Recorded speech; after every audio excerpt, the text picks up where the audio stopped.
Hi, Sam here, Refrigerator Trim Kits, and how we got started, our story.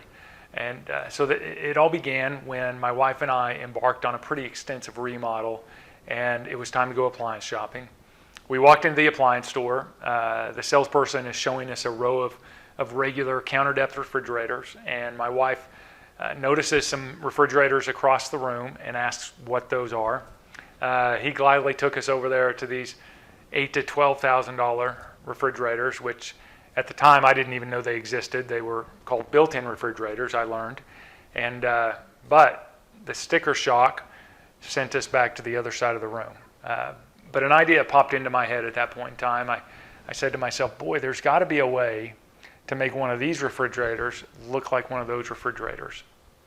And so I went back home. I'm a mechanical engineer, inventor, entrepreneur.